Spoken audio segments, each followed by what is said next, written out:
de un trabajador que no le escapa las letras, traidores. Cristina Rundi, muchísimas gracias por acompañarnos y por haber aceptado la invitación en este espacio de la Comisión por el Sí aquí en Salto. Docente de la Universidad de la República, egresada de la Casa de Estudios aquí en Salto también, mujer, también vinculada a la cultura. Estamos analizando por estos días lo que tiene que ver con estos 135 artículos de una ley de urgente consideración que hemos considerado, valga la redundancia, derogar el próximo 27 de marzo. Como mujer, como universitaria, como docente, como profesional, como ciudadana, ¿qué lectura te merece esto? Bueno, primero que nada, muchas gracias por la invitación a este ciclo, que ya estuve viendo las entrevistas anteriores y son todas muy enriquecedoras, con importantes referentes a nivel local y a nivel nacional. Así que bueno, espero sumarme en esta contribución desde mi lugar.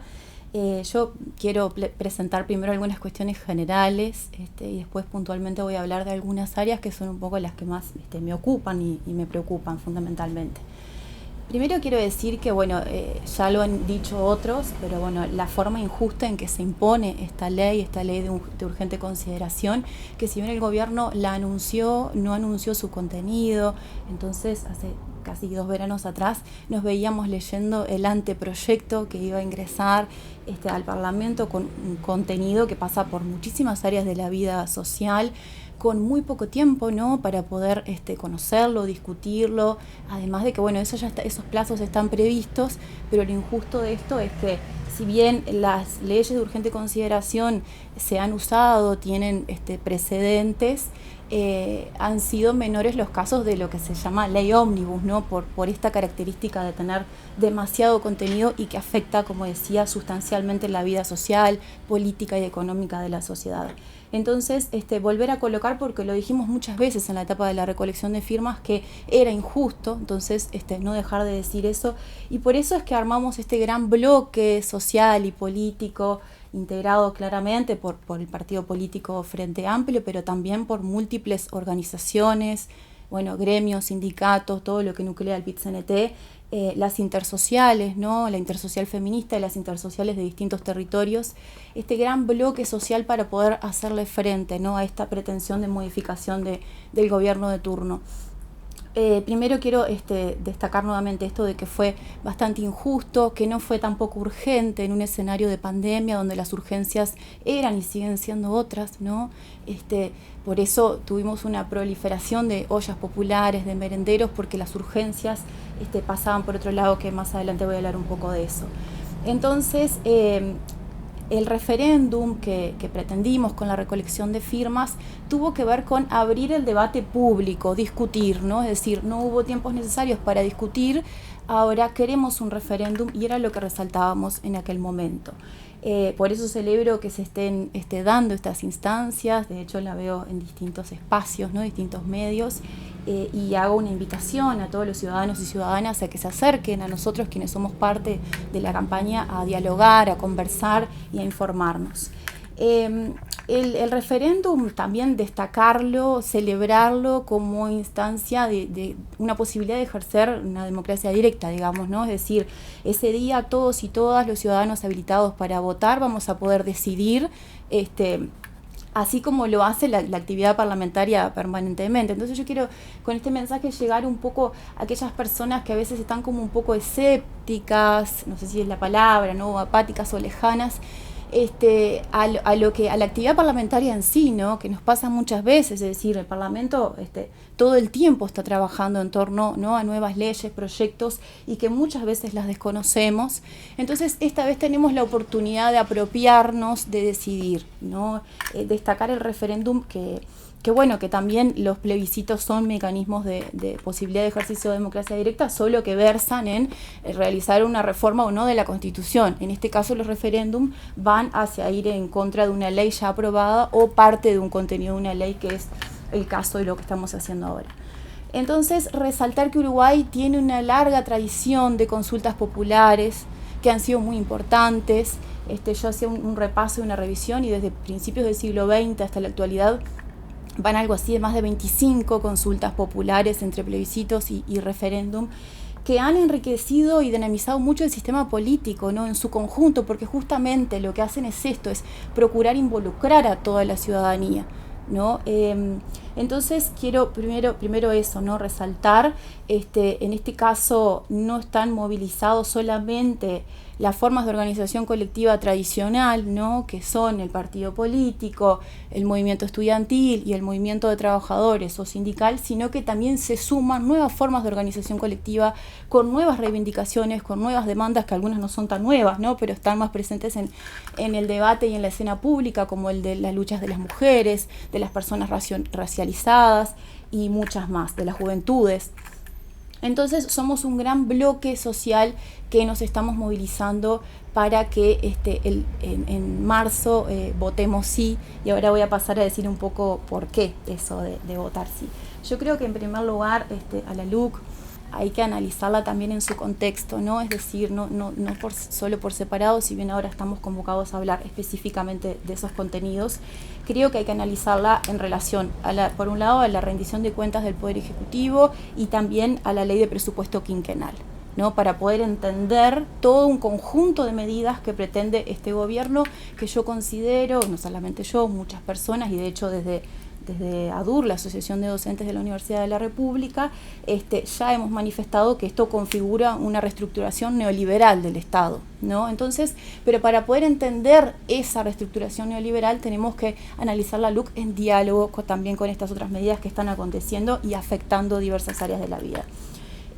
A nosotros, quienes somos cientistas sociales, esto nos lleva a analizar un montón de cambios que están sucediendo de manera muy rápida, pero que algunos, digamos, no son tan lejanos o ajenos. Por un lado, porque América Latina, otros países de América Latina ya han vivido, ¿no? Con gobiernos de derecha, cambios muy similares, y por otro porque nosotros mismos en un pasado relativamente reciente también atravesamos una oleada neoliberal. Lo que sí tenemos que hacer es, bueno, siempre contextualizar, ¿no? Relativizar, que ahí es cuando entran a veces los matices. Lo que está aconteciendo es que, bueno, tenemos un gobierno de una coalición de derecha que obviamente tiene una orientación política e ideológica que incide en la distribución del bienestar social. Y acá es donde yo quiero colocar mi aporte y el centro de las discusiones. Las distintas esferas que desde la sociología analizamos para acceder al bienestar social, los ciudadanos y ciudadanas son el Estado, por un lado, desde sus políticas públicas y demás, el mercado, o los mercados, ¿no? Y después hay una tercera esfera que se le llama la esfera de familiar, que desde la literatura feminista en realidad ahí decimos, bueno, no es solo familiar, sino que también tenemos una esfera comunitaria hoy por hoy, ¿no? Que algunas la ligan a esa esfera familiar con la comunitaria, otras la separan, pero que es muy importante porque la comunitaria tiene que ver con esas redes cercanas que no son necesariamente familia, pero que son el barrio y otros más, que ahora se ha visto muy acentuada, ¿no? Y era cuando quería poner el ejemplo de las ollas populares, de los merenderos, es decir, esa garantía de bienestar social viene de la mano de estas formas comunitarias de organización colectiva, ¿no? Para hacerle frente a las necesidades, en este caso el hambre y otras más. Pero el Estado es una esfera muy importante, ¿no? De acceso al bienestar a través de sus políticas públicas, y lo que estamos viviendo ahora es, como decía, hay una reestructuración del Estado, ¿no? Por esta nueva orientación política e ideológica que uno puede ver que de alguna forma restringe el acceso a algunos derechos. En algunas oportunidades vimos una ampliación, ¿no? Del acceso a algunos derechos, y en este caso tenemos una tendencia a la restricción. Y bueno, y cuando hablo de derechos, hablo de lo que tiene que ver con la salud, lo que tiene que ver con la educación, lo que tiene que ver con distintos servicios públicos, ¿no? Entonces quiero poner esto en cuestión porque esta nueva orientación ideológica política cambia de alguna manera ese piso que debe garantizar el Estado para el acceso al bienestar social, ¿no? Y desde su rol también de la distribución o redistribución y para así poder reducir determinadas desigualdades sociales.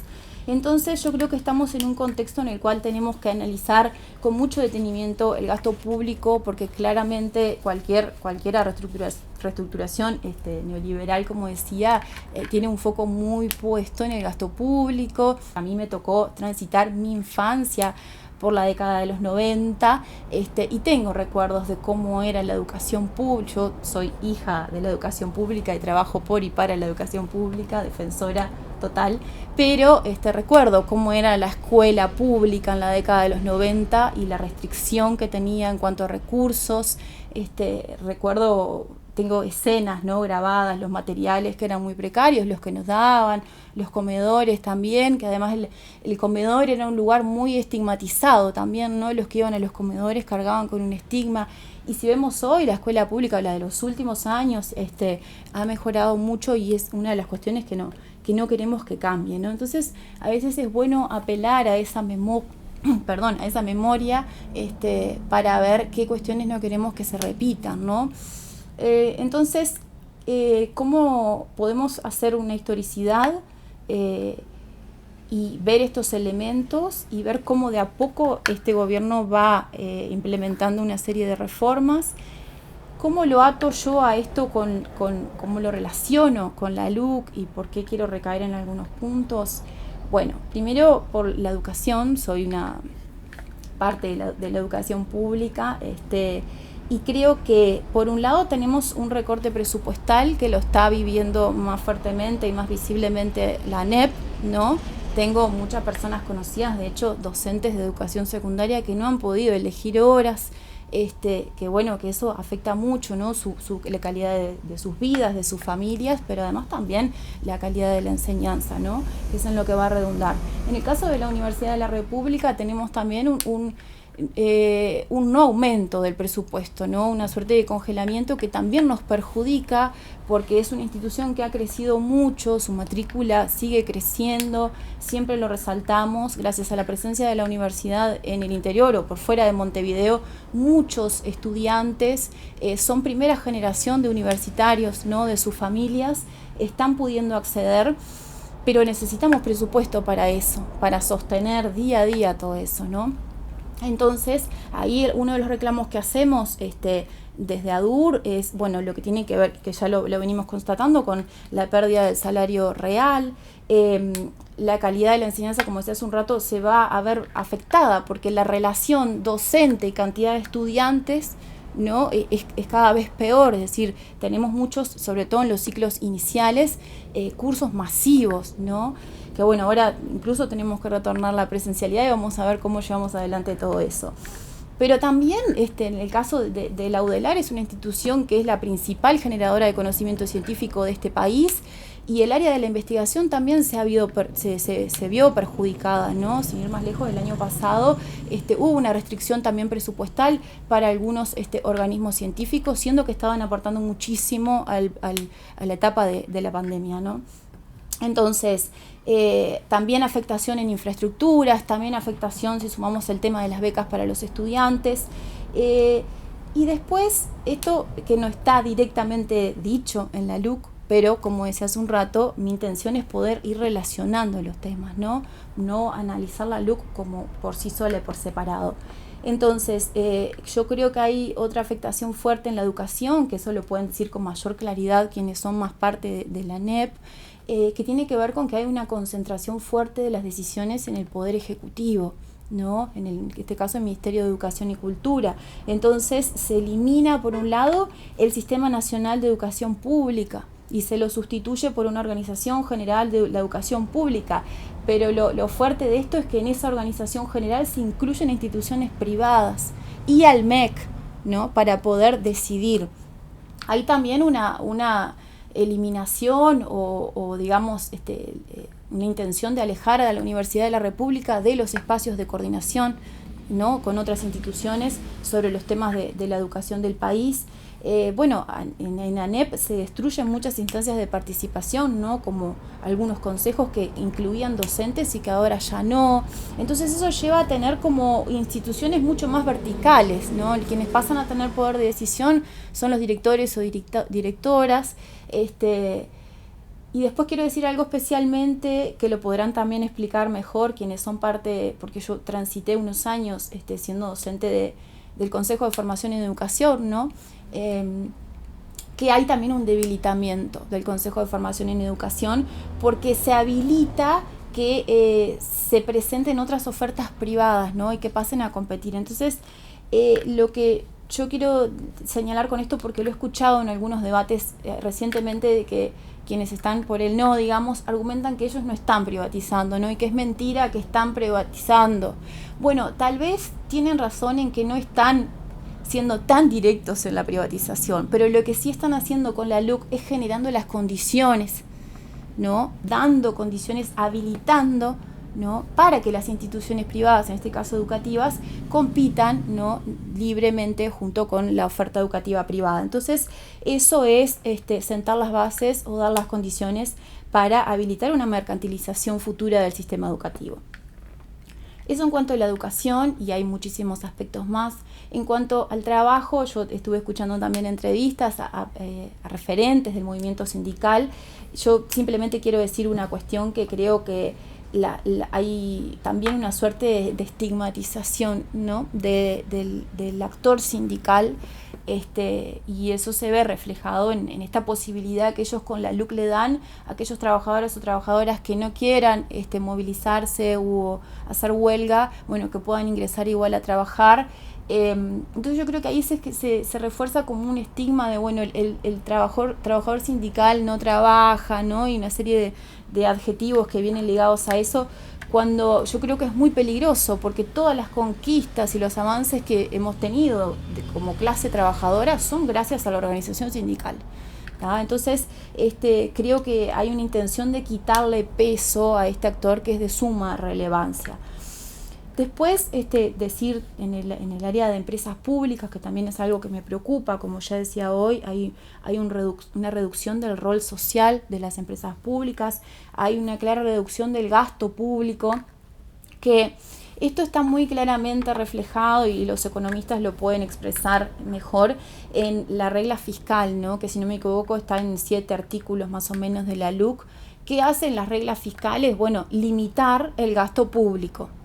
Poner límites al gasto público, que son instrumentos de la macroeconomía, que yo revisaba unos artículos esta mañana que dicen, bueno, no son buenos per se, hay que ver cómo se diseñan, cuál es la metodología, cómo se implementan, porque la regla fiscal tiene más o menos márgenes dependiendo de su diseño. Entonces, el argumento del gobierno es que no quieren tener un Estado endeudado para limitar, para no llegar a tener un Estado endeudado, con estos criterios que ellos refuerzan y plantean permanentemente de la eficiencia, que ya ha pasado en otras épocas de nuestra historia, ¿no? De hecho, los estados de bienestar en su momento fueron muy cuestionados, que fue cuando cae ese modelo, porque se consideraba que eran un Estado, además de interventor, demasiado paternalista y todo eso, también que había un demasiado derroche y gasto público innecesario, ¿no? Entonces ahora estamos de vuelta con estos relatos de que hay que achicar, hay que acortar. Entonces se establece esta regla fiscal que por un lado a veces son necesarias, pero yo creo y muchos creemos que hay que dar discusiones más profundas respecto a la política fiscal, ¿no? Y no así, y tampoco sé si era tan urgente en este momento. La política fiscal, si bien impide endeudamientos, por otro lado tiene un riesgo, que es que si el país vive etapas de crisis económicas, al Estado no le queda margen para poder ahí aumentar su gasto público, ¿no? Y poder hacerle frente a las crisis económicas. Entonces ahí tenemos un gran problema, porque la mayoría de los países en el escenario de la pandemia lo que hicieron fue, hacer caso omiso a la regla fiscal para poder sí tener como una batería de respuestas a las urgencias, que eso también fue muy cuestionado en Uruguay. Uruguay es de los países que menos le destinó desde el Estado a responder a las necesidades de la gente, ¿no? en el momento de pandemia. Por eso tuvimos una organización social, civil, digamos, organizada, haciéndole frente a estas ausencias del Estado. Entonces creo que la regla fiscal limita al Estado en estos escenarios de riesgo y no le permite tener políticas anticíclicas, ¿no? Para enfrentar escenarios de crisis. Entonces tenemos empresas públicas, como decía, que se les reduce su presupuesto, se cambia su funcionamiento, porque no es una cuestión presupuestal, están apareciendo muchas lógicas de cambio del funcionamiento interno de las empresas públicas. Hoy hablaba de lo que hace a la institución educativa, pero podemos hablar de otras más,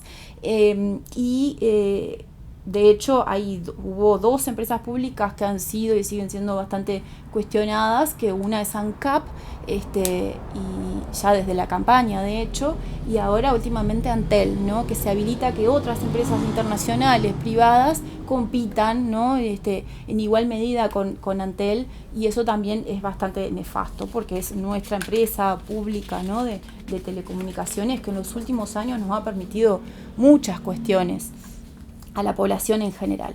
Entonces, esta tríada, para ir como, ¿no? juntando temas, educación y todas las afectaciones que está teniendo, trabajo, ¿no? Y sobre todo la estigmatización que entiendo yo que se hace de la actividad sindical para quitarle peso al actor sindical en el escenario social, y las empresas públicas, yo creo que es un escenario que contribuye a que se profundicen las desigualdades.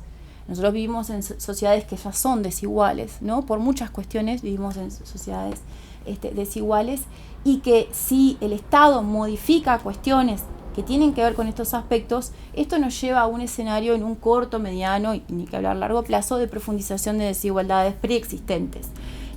Donde lo que siempre sucede, porque ya lo hemos visto, los sectores populares son los que salen más perjudicados con todo esto, porque y ahora sí quiero ir relacionándolo con otras cuestiones, ¿no? Porque ponernos a pensar, yo muchas veces pienso, ¿qué pasa con aquellas personas que tienen cada vez menos posibilidades de estar en espacios que les permitan la integración social? Pienso, por ejemplo, en jóvenes que no están en el sistema educativo, que no están en los mercados laborales, ¿no? Que tal vez las redes que tienen son algún grupos de pares, o afortunadamente grupos relacionados a lo artístico, a lo cultural, que terminan siendo los espacios de contención. Pero muchas veces estos jóvenes son los que están más propensos a relacionarse con algunos tipos de delitos también, que ahora voy a atarlo con el tema de la seguridad. Entonces, la educación y el trabajo han sido y siguen siendo los 2 mecanismos por excelencia para la integración social. Esto nosotros en nuestros cursos, de hecho, lo trabajamos, le agregamos algunos aspectos más, pero educación y trabajo, más allá de que uno puede hacer historia y ver cómo se ha modificado, porque en algún momento el trabajo era el principal elemento para la integración social. Luego el mundo del trabajo se fue modificando, y hoy tenemos una fragmentación importante en lo que hace a las cuestiones laborales y a las situaciones. Lo mismo con la educación, que es un tema que siempre se cuestiona, ¿no? Estuvo y está en todas las campañas y probablemente siga estando, que hace falta que cambien la educación, ¿no? Para mejorar. Pero bueno, con estas modificaciones yo creo que se ven afectadas fuertemente estas esferas de la vida, y por ende pueden desencadenar en una profundización de las desigualdades.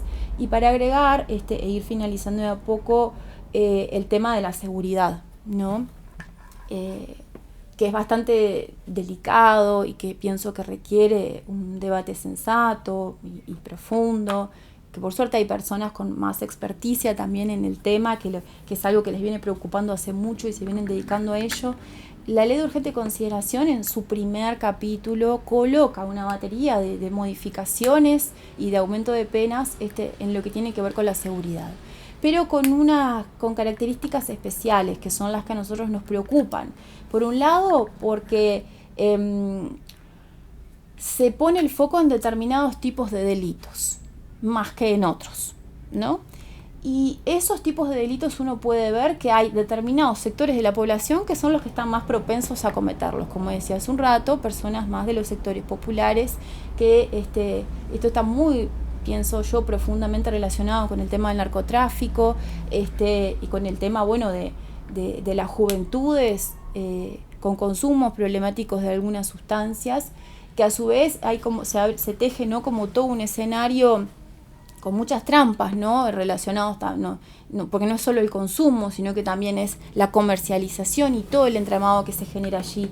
Entonces, tenemos la creación de algunos delitos que antes no existían y que lo crean con la LUC, como el agravio a la autoridad policial, como la resistencia al arresto, que claramente eso tiene que ver con, bueno, la vía pública, ¿no? El habitar algunos espacios públicos, y entonces se está más propenso a que ante los controles policiales uno pueda ser arrestado, digamos, porque se considera que si el policial considera que fue agraviado, o si uno se resiste no a ir, bueno, se puede configurar esto como un delito que tiene sus sanciones correspondientes.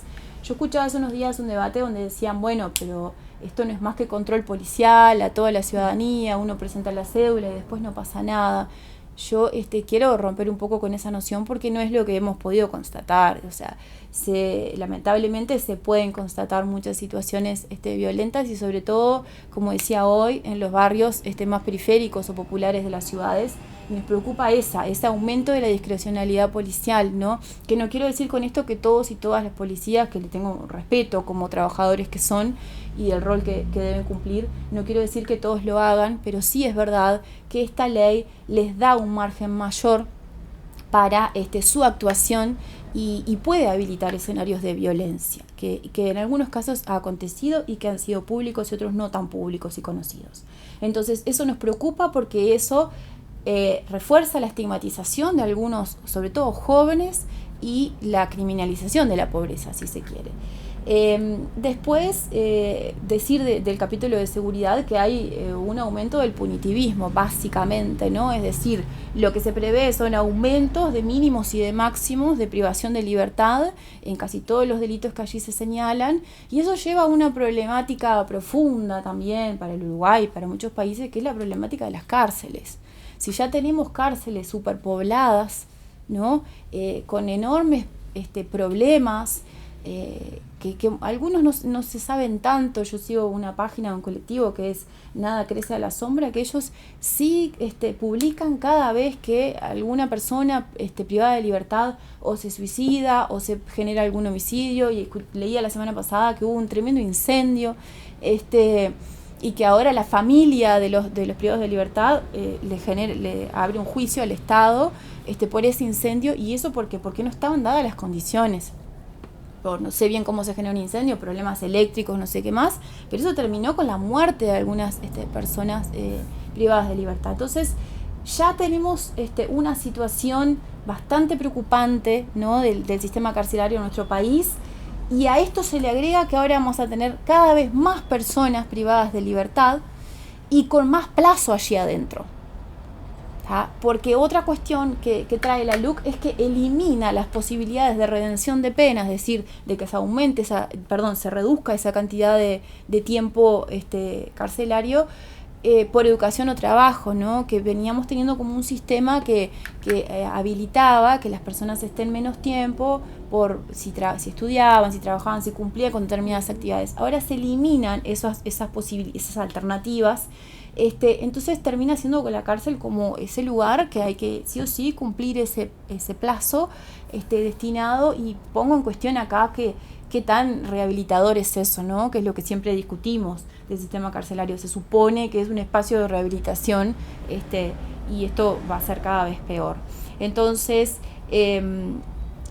falta de recursos, porque yo me pregunto, bueno, hay toda esta reforma, pero bueno, ¿qué recursos se les da, ¿no? Que para modificar la infraestructura, para modificar en cuanto a personal y muchísimas cuestiones más. Y después yo creo que hay una cuestión ahí que quería comentar en lo que hace al género, porque bueno, como mujer también, militante, feminista, ya lo han dicho otros, pero lo reitero, la ley de urgente consideración no trae respuestas para nuestras problemáticas, más allá de que en los delitos vinculados a la violación y a los abusos sexuales también tiene previsto un aumento de mínimos y de máximos en la pena de la sanción de privación de libertad. Hay algunos que argumentan allí que dentro del Ministerio del Interior, que de hecho se crea con la LUC, una Dirección General de Políticas de Género, que lo que argumentan ellos es que creando esa dirección general dentro del ministerio se le da una jerarquía a la temática, ¿tá? Se la jerarquiza, pero esto trajo algunos problemas.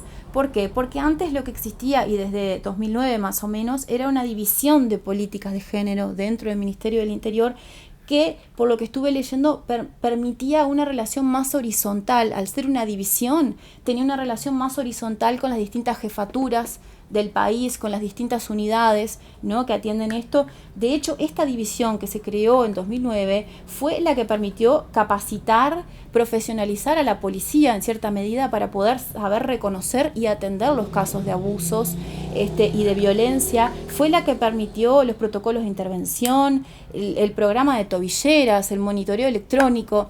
Todo eso fue a partir de esa división, y ahora lo que hace el Ministerio del Interior es crear una dirección general, que lo que argumentan algunas compañeras feministas que están más atentas a estas cuestiones, porque lamentablemente muchas mujeres se han visto expuestas, ¿no?, a situaciones de violencia, pero además también todo este entramado de tener que ir a denunciar. ¿Cuáles son los cuestionamientos de esto? Bueno, por un lado, que al ser una dirección general pasa a ser como más centralizada, ¿no?, y menos cercana a los territorios concretos, porque es la lógica, ¿no?, porque lo que se hace es una modificación del organigrama del ministerio, y es la lógica de las direcciones generales. Y después hay un problema acá, que justo hoy lo volví a leer para poder resaltarlo, que es que lo que aconteció es que la Policía Nacional, a partir de esto, la Policía Nacional crea un Estado Mayor especialista en género y violencia doméstica. Entonces pasa a ser la policía, ¿no?, específicamente la que coordine con las jefaturas, con las unidades, y se presentaron algunas cuestiones ahí muy cuestionables, como esta necesidad de que las mujeres presenten pruebas. Eso salió, no sé si trascendió mucho, pero de que las mujeres tenemos que presentar pruebas, que después se le sacó la palabra requisito porque y se le puso, bueno, se trata de pedir a la policía que solicite, ¿no? Pero fue muy cuestionable eso, porque no siempre nosotros no podemos siempre ni tenemos pruebas tan evidentes, y aún así podemos estar viviendo escenarios de violencia. Entonces ahí hay un panorama bien complejo. De hecho, ellos crearon desde este Estado Mayor especialista en género de la policía una guía interna entre ellos, como para que todos actúen de la misma manera, ¿no?, y tengan como el mismo protocolo, que también fue bastante cuestionado por algunas compañeras del movimiento feminista, justamente por los riesgos que corremos las mujeres en estos momentos y escenarios. Entonces hay una tendencia a centralizar este servicio, que eso es institucionalmente preocupante, pero por otro lado también hay muchos cuestionamientos a que sea la policía, más allá del respeto, ¿no?, que le tenemos, y que de verdad desde hace un tiempo se viene una tendencia a capacitarlos, a profesionalizarlos, pero hay un cuestionamiento ahí también, que es que esta dirección general pasa a tener un director, directora, que es un cargo político de confianza. Entonces, quienes trabajamos en las cuestiones que tienen que ver con las desigualdades de género, exigimos que sean personas formadas, es posible que sean mujeres, ¿no?, en este caso, y que sean personas con formación. Esta dirección general dentro del Ministerio del Interior no prevé que esto sea un cargo técnico, digamos, sino que sea más bien un cargo político, y eso también pone en riesgo. Y además, en lo que hace a las cuestiones de género, tenemos una ley integral que sigue sin tener un presupuesto suficiente para abordar todas las modificaciones que tiene previsto, ¿no?, en muchísimas áreas. Entonces, si quisieran realmente apostar a ello, hubiesen aumentado ese presupuesto, que lo venimos reclamando hace rato también.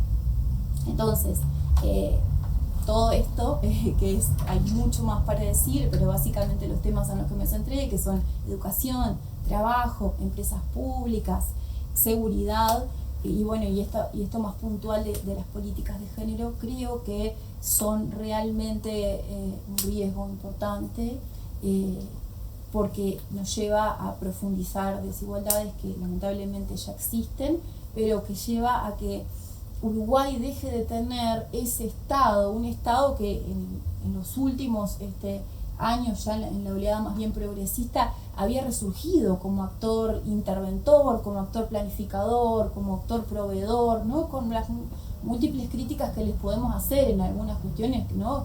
Que podrían ser mejorables, pero realmente teníamos un Estado nuevamente presente, tal vez no tanto como lo que fue el modelo del Estado de Bienestar, pero sí un Estado presente. Ahora se está viendo con estas modificaciones, reitero, no solo con la Ley de Urgente Consideración, sino que también con el presupuesto quinquenal y otras medidas, se está viendo realmente debilitado.